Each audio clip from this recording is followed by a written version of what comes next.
نبی علیہ السلام نے ان نجران کے عیسائیوں کو مسجد نبوی میں ٹھہرایا تھا.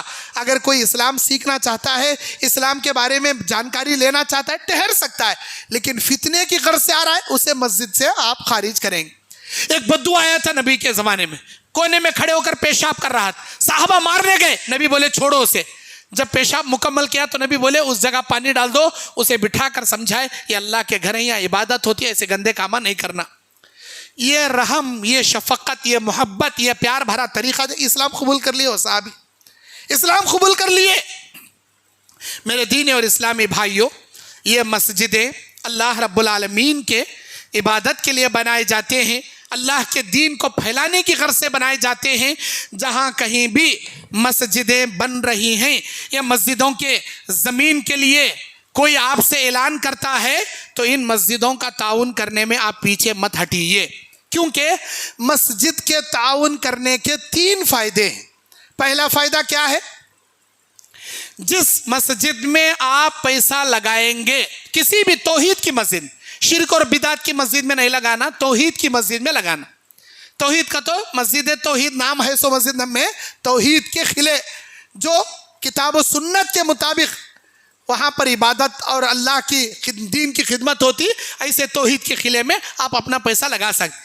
جہاں پر چہلم کتے, 11ویں کتے, عرساں کتے, ایسے ویسے ہوتی, وہاں پیسہ نہیں لگانا.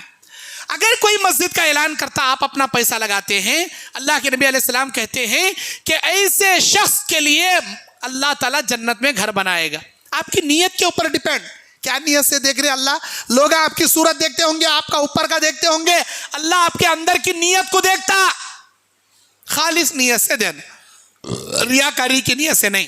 نمبر 2, مسجدوں میں تعاون کرنے سے, مسجدیں میں خیر آپ کیا ہے اپنا ہدیہ دینے سے یا مسجدوں کے کنسٹرکشن میں حصہ لینے سے آپ کے لیے دوسرا فائدہ کیا ہے؟ اللہ کے نبی کی حدیث ہے, من دل علی خیر فلہ مثل اجر فاعلہ.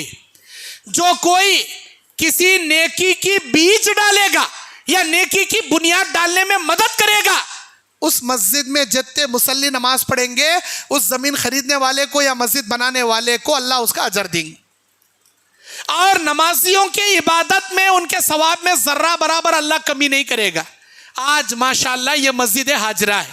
اس مسجد حاجرہ کو جن جن لوگوں نے یہاں زمین خریدا, اتنی عالیشان اتنی بڑی مسجد ماشاءاللہ بنائے, اوپر نیچے یہ قربانیاں جن جن لوگوں نے دی, آج جتنے بھی ہم لوگ یہاں بیٹھ کر عبادت کر رہے ہیں, بیان سن رہے ہیں, دینی حلقہ بنائے بیٹھے ہیں, اللہ کے لیے نمازیں پڑھ رہے ہیں, یہ مسجد بنائے والوں کے لیے ہماری عبادتیں صدقہ جاریہ ہیں.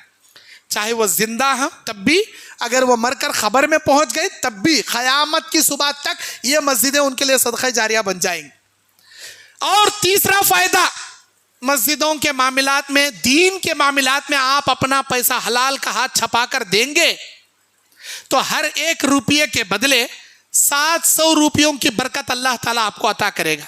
مثل الذین ينفقون فی سبیل اللہ کمثل حبۃ انبتت 7 سنابل فی کل سنبلۃ 7 سنابل. اس آدمی کی مثال جو اللہ کے راہ میں ایک دانہ 1 روپیہ دیتا ہے, گویا اس نے 1 دانہ زمین میں ڈالا, اس سے ایک درخت نکلا, 7 بالیاں نکلی, ہر بالی میں 100 دانے لگے, 7 بالیوں میں 700 دانے لگے. اللہ مثال بیان کرتے کہتا ہے, میرے بندے تو میرے مسجد کے لیے 1 روپیہ دے, میں تیری کمائی میں اسی دنیا میں 700 روپیوں کی برکتیں عطا کروں گا. سورہ بقرہ کی آیت کا ترجمہ ہے, اور اللہ کا وعدہ کبھی غلط نہیں ہوتا. بس میں اسی پر اپنی بات ختم کرتا ہوں. اللہ سے دعا کرتا ہوں اللہ تعالیٰ مجھے اور آپ کو جہاں بھی مسجدیں بن رہی ہیں یا مسجدوں کا کام چل رہا ہے, ان مساجد کے اصلاح کے پہلو پر ہم کو بڑھ چڑھ کر اس میں ساتھ دینے کی اللہ توفیق عطا فرمائے. آمین. وآخر دعوانا ان الحمد للہ رب العالمین.